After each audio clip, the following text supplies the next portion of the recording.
Today, I'm going to be going over how we can help Wild Cosmetics melt that acquisition costs and scale that ad spend with direct response ads. I'm going to be giving you behind the scene access on exactly how we do it and all the secrets to how we manage over 1.5 million of meta ad spend profitably every single month. And if you don't know who I am the founder at Media Engineered. We are a performance ad creative agency who specialize in helping e-commerce brands grow via meta ads, TikTok ads, and our ad creatives. So what we've included in here for you, we've got a full creative audit, ad creative audit, in-depth research, customized ad creative strategy, custom UGC scripts. We've got UGC creators who we could potentially work with editing the ads, so how we would go about making these really match your customers' taste, and then how we would scale your ad spend after all of this to make sure that we continue growing and we continue optimizing. So let's get straight into it. But before we do, actually, we've got some case studies here. Coverland, we helped them scale from 120k per month to 1 million a month in revenue in 6 months. We helped Cadena Jewelry scale from 116k per month to 200k per month in pretty much 30 days. UploadValso.com, we took their ad spend from 1k per day to 3k per day whilst reducing their CPA by 16%. These are all pretty recent. So my findings on your current meta ad strategy. So we've done some research and you can see we've got some high production stuff, we've got some UGC stuff and some static stuff. And the problem that we usually find in ad accounts is a lack of creative diversity. However, in this ad account, it's not a problem, which is good. But as you can see inside the ad account, there's lots of static ads, UGC, high production, which is great because we're growing the meta ads funnel. However, there's a few improvements and we're going to run through them now. So let's get into it. UGC ads variety. So as well as having creative format variety, you can also have UGC ad variety. So that is having a load of different creative concepts because that mixes things up and it allows your ads to serve a wider variety of people. So you can see here, testimonial, educational, unboxing, product demo, problem solution would all be really good ads. Now, if you're watching this and you don't know who Wild Cosmetics are, they are pretty much a natural deodorant. So now you can see why these concepts would work so well. We also have UGC ad structure. So don't get me wrong, you don't need to have a UGC ad structure. You can get away with having an organic style. However, I think you should definitely test it as well as the organic style because it can be really effective with that problem solution kind of product that you do have. It can be really effective to basically make ads that resonate with your customers. And you're probably thinking, I don't want to use this framework, it's way too long and you're going to have robotic ads, which is true if you were to have a couple of sentences for each of those. However, if you weave this in right, you can have a 20-second ad and still do all of that because these can just be one word, they can be 2 words.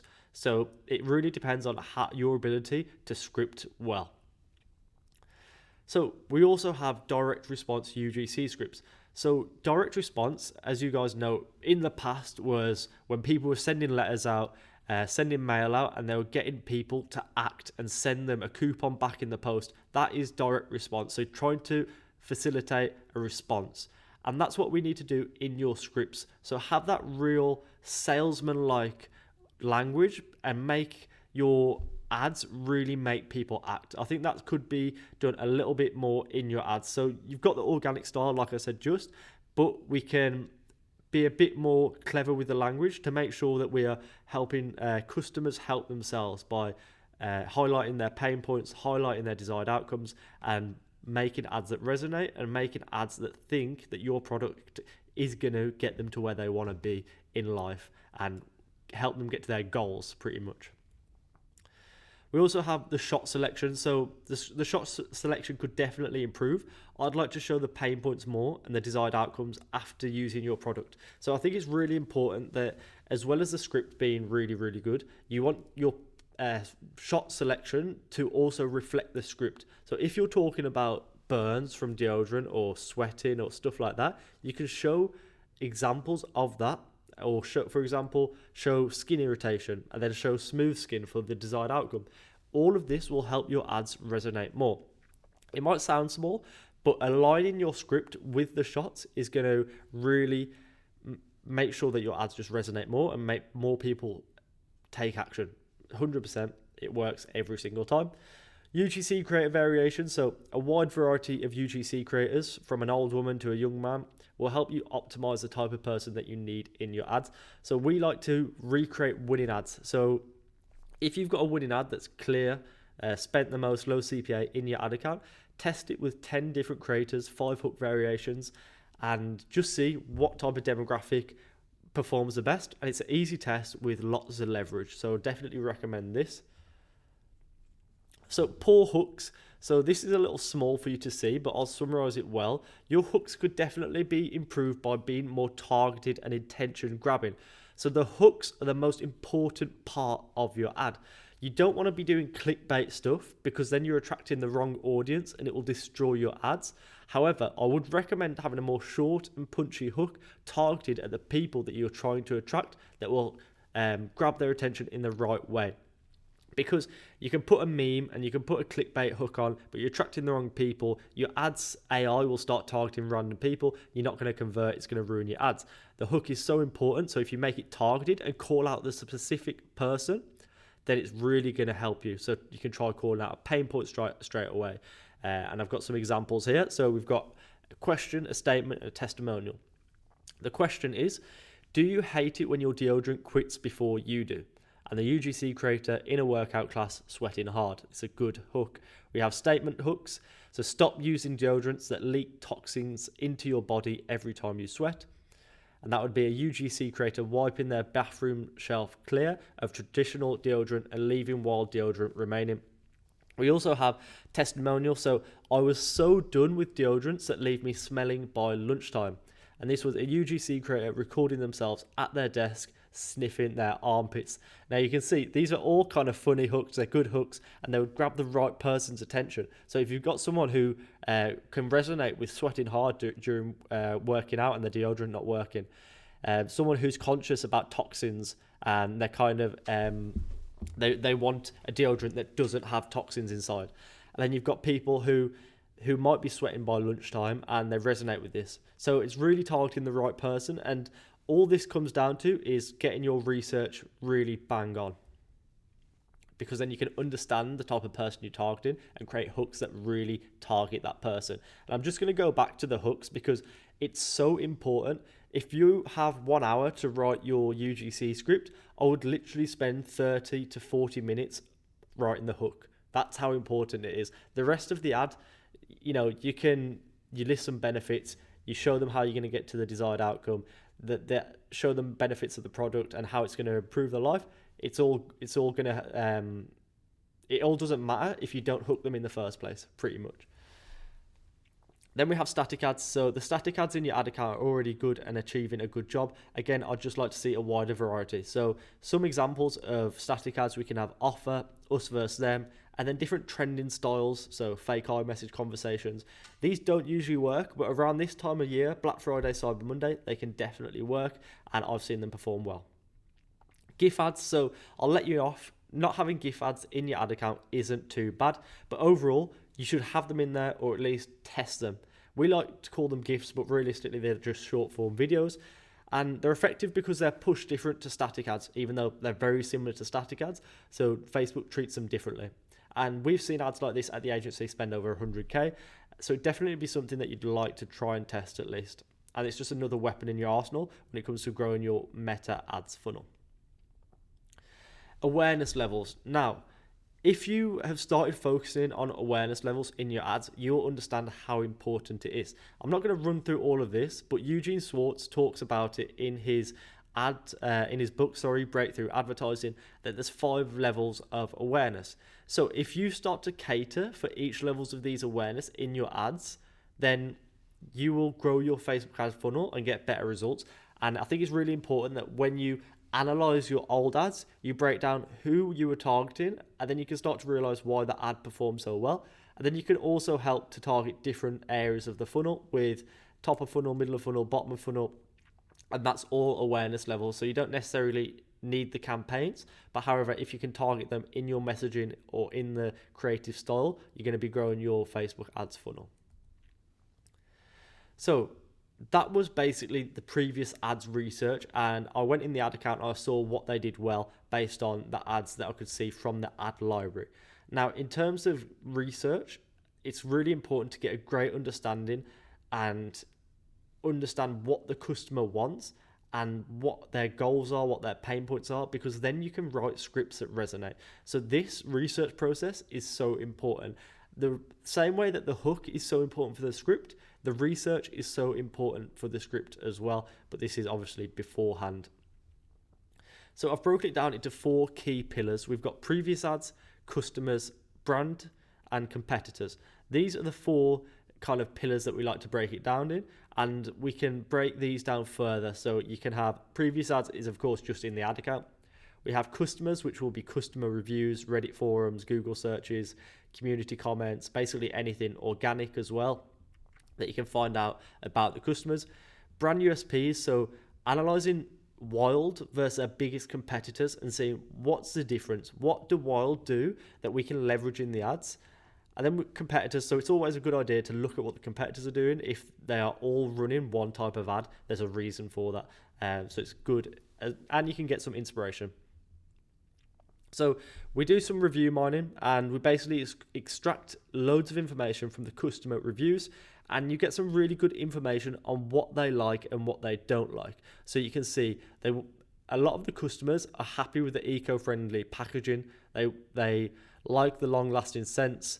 They want the odor protection, skin-friendly formula, customizable refills, and they're looking for brands with ethical values. Now, that's really important because for someone who is writing the script, they might not know all of this information. So if you can learn this information about the customers, it's going to give you the ability to make those scripts that resonate.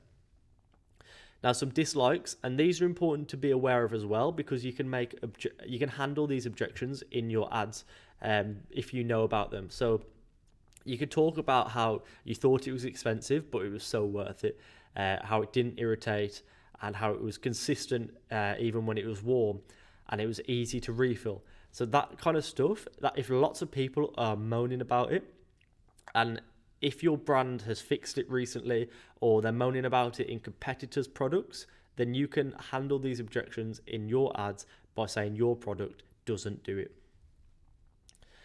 We've got review mining. So this is continuing review mining, but just breaking it down into a few different customer emotions. I'm not going to read all of these out, but it gives you a good idea of what kind of things I was looking for when I was looking at review mining. So pain points was a massive one. Desired outcomes was a massive one.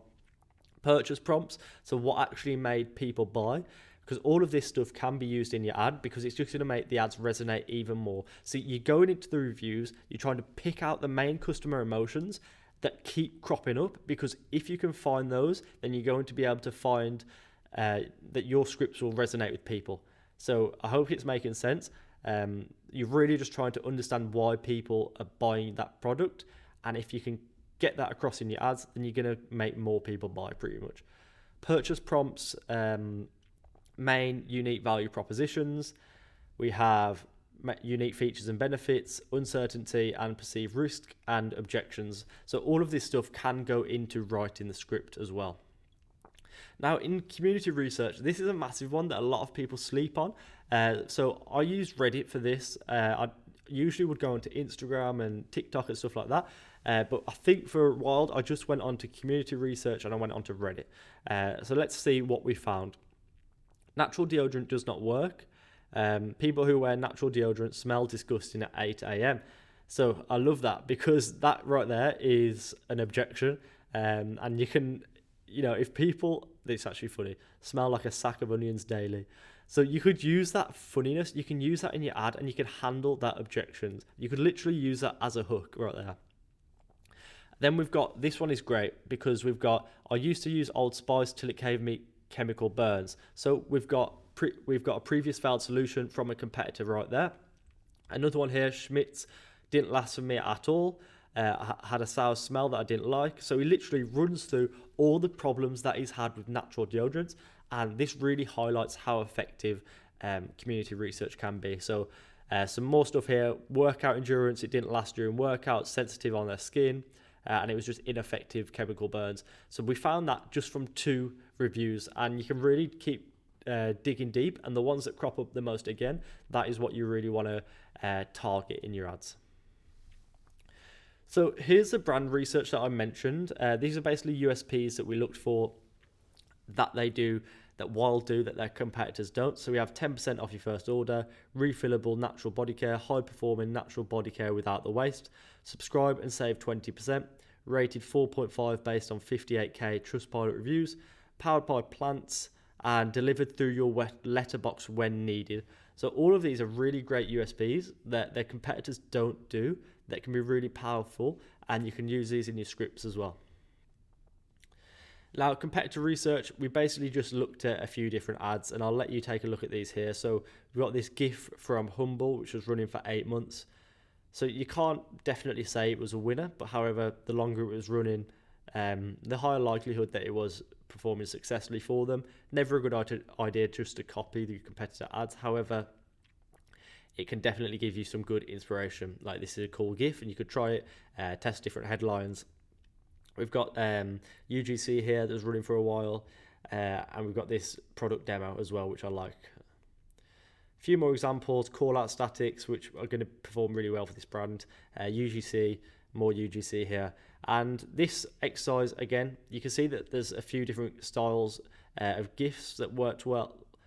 Seem like they work well, and the call out statics probably worked well as well. So it just gives you that little bit of inspiration. There might be hook ideas that you can steal, because I love stealing a good hook. Now, once you've done all this research, this is where a lot of people will stumble. So they'll do all this research, and then they'll just go, okay, here we go, let's write a script, and they'll kind of just do what they think anyway. But let's use this research, translate it into a successful strategy. So what I like to do is a clear concept, clear angle, and kind of clear goals. So within that clear goal, it's who are we targeting, and what are we trying to achieve, and what are the KPIs we're trying to hit. You can kind of get into that here as well. If you like, you can delay that until after the ads are made. But it's always good to know what KPIs you're going to hit as well. So what type of ads are we making? Who are we targeting? What angle is it? And once you have that lined up here, once you get to launching the ads and analyzing them, you're going to thank yourself massively, because you can look, okay, let's look at ad 1, for example. How did that do? That was targeting XYZ. It was targeting these people. It was an unboxing ad, and it was 35 seconds long. This is everything we know about the ad. Compare that to ad B or ad C that didn't perform well, and you can see the differences, and you can start to build off that, and that's why you have that clear strategy beforehand. And then we move on to the scientific strategy. So creative concepts to test. I don't know why these are so uneven, but here's based on what everything I've found, some ideas. So problem solution is obviously going to be massive. Before and after, benefit orientated UGC, and transformation UGC. I think all of those are going to be powerful. Some honorable mentions that I didn't touch on: unboxing, gifting, and also some kind of UGC mashups. But I feel like everyone's saying those recently. So yeah, I didn't leave them in there, but definitely honorable mentions. With the GIF ads, we have product demo, listicle, offer, and then with the static ad, we have testimonial, us v them, and offer. So these are all powerful creative concepts that I would definitely test initially if I was inside the ad account. Now, I broke down, based on all this research, my desires and the pain points that are associated with them. So I'm not going to read them all out, but it's super interesting to see. We can have desire for unique scents, and the pain points might be: users often find that natural deodorants lack appealing scent options and don't last long enough. So I basically broke these down just because it gives you a desired outcome and a pain point to go with it. And it's a good way of kind of coming up with angles before you go ahead and write them. So we've got the concepts here, and then I wanted to try and decide an angle to go with it. So I broke it down into desires and pain points that go with it. And there's loads of examples here that we found. So affordability, high price natural deodorants can make consumers hesitant. That's another good one, because it's often more expensive because of the natural ingredients, and this is a more affordable option. So there's loads of different desires and pain points that you can use, and I think this is just a good exercise to get more ideas before you go ahead and write the script, because I like to have a concept, as I said, and an angle. Now, in terms of the framework, I mentioned this earlier. Typical creative framework might follow a hook, body, and call to action, but it's always a good idea if you're not trying the organic style and you're trying to make something that's more direct response style and it's problem solution, you can always try these frameworks because they work well for us and they've done well for us in the past so many times. And just remember, don't make it too long-winded. You can touch on each of these. Don't make it robotic, and definitely don't throw this into ChatGPT and tell it to write a script for you, because it will not work. Trust me, I've tried it. We all have. So UGC brief 1, I've wrote a brief here. I'm not going to read it out. However, I love this one. It's a problem solution, a mail into fitness, and it starts off with the UGC creator in a workout class, sweating, and he says, am I sweating? Yes. Smelling? Nope. It's like magic. That would crush. I absolutely love that. Excuse me. And I'm not going to read it all out. It's a great script though. It would work really well. I'll let you have a little read. Feel free to pause it and read through it. But pretty much it's a problem solution. It follows that framework that we just went through.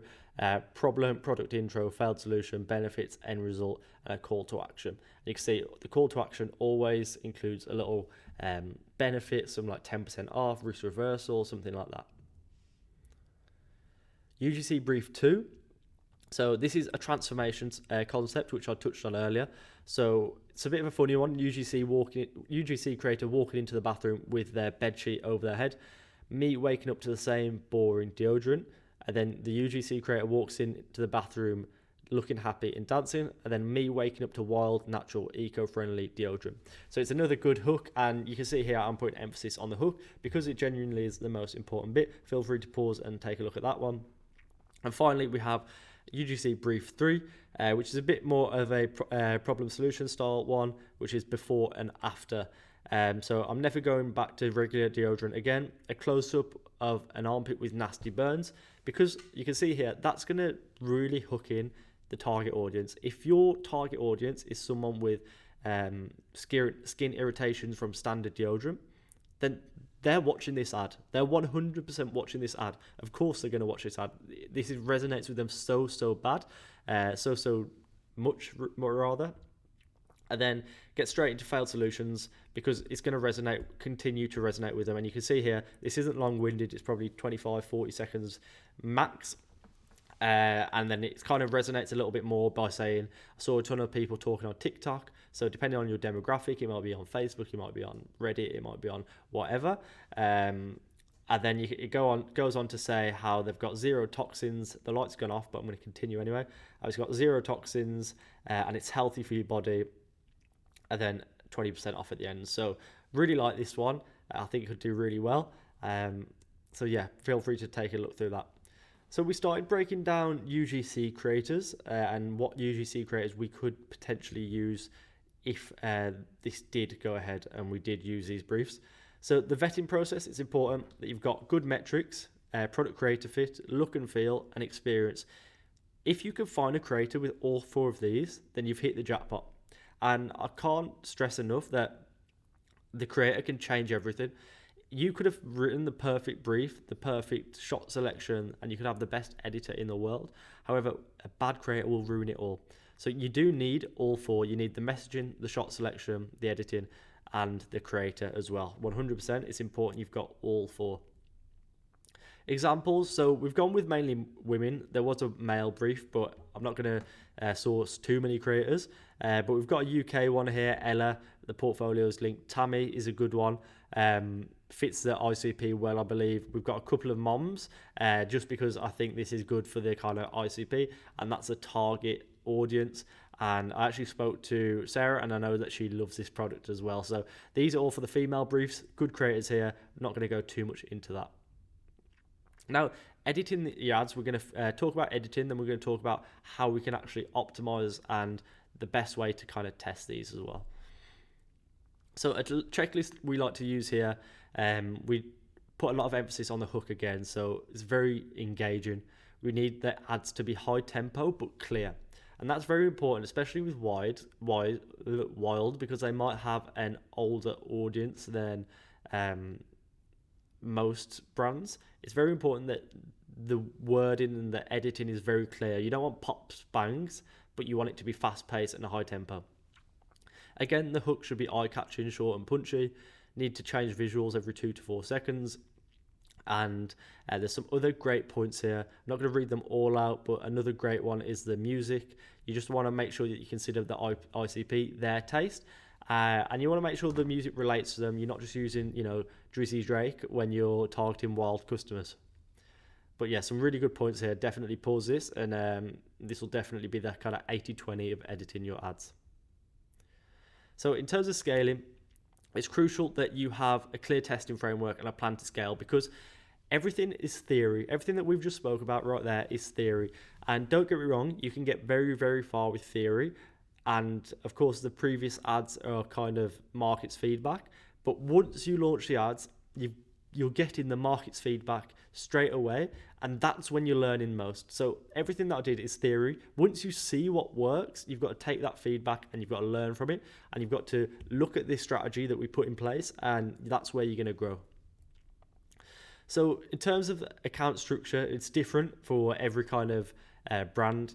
There's a lot that goes into it, but I like to have this simple ad account structure that I recommend because anyone can do it. It's easy to scale, and simplicity does scale. Don't get me wrong, CBO is looking very good at the minute, but this is what I like to recommend. 2 campaigns: a testing campaign, scaling campaign. When you're testing new ads, you put them in testing. If you're scaling and you found a winning ad, you're going to add it to the scaling campaign and copy the post ID over so you keep the engagement. And of course, name all the ads clearly. And you can potentially split these campaigns by country if you've got a big enough audience, or you're targeting a new market with different products and stuff like that. So this is going to be a very brief overview of the kind of meta testing framework. So this would be the testing campaign. We've got ABO. Each ad set is a creative concept or creative brief. And then within there, you'll have multiple ads. So you just break down each ad set by creative format. And you're only going to be using the same targeting, the same country, everything like that in the ad set should be the same. Just change the creatives and group the creatives by concepts or briefs or anything that's kind of the same. You don't really want to be mixing concepts during the testing phase. Now for scaling, it'll be a CBO campaign. You'll group the ad sets there by kind of product or collection or similar stuff, just because obviously you won't be able to group. Not every concept is going to win, so it'll be difficult to group by concept. So that's where we kind of do collections and stuff like that. And all the variations of a specific concept will be in the same ad set if possible.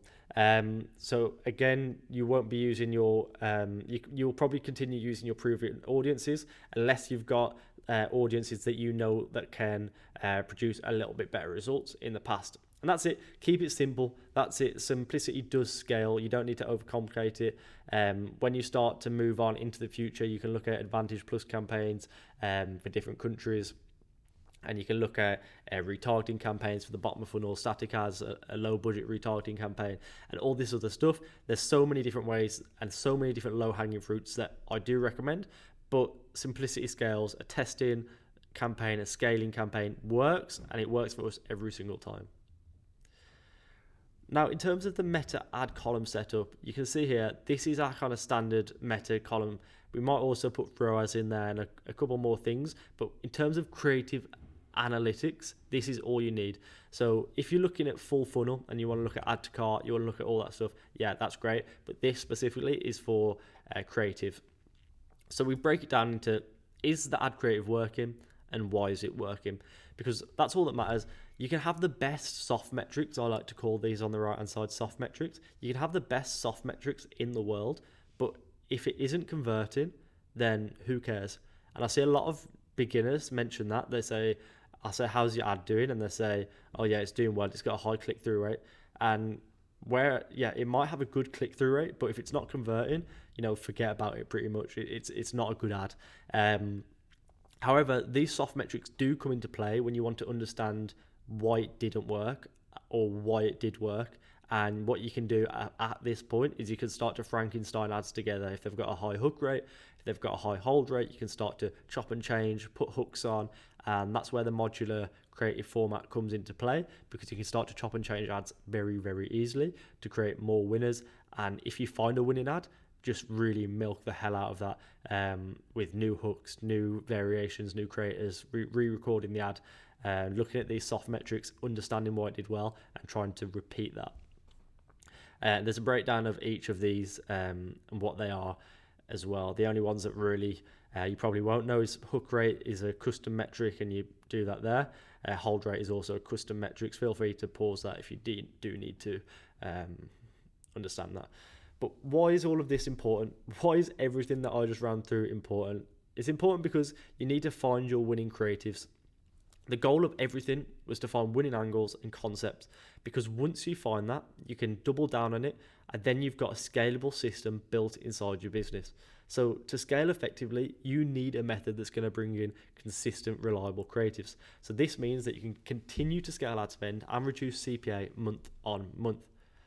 Now, in terms of next steps, if you found value out of that, then I know you're going to find value out of my research SOP, because everything that I went through there came from 10 out of 10 research.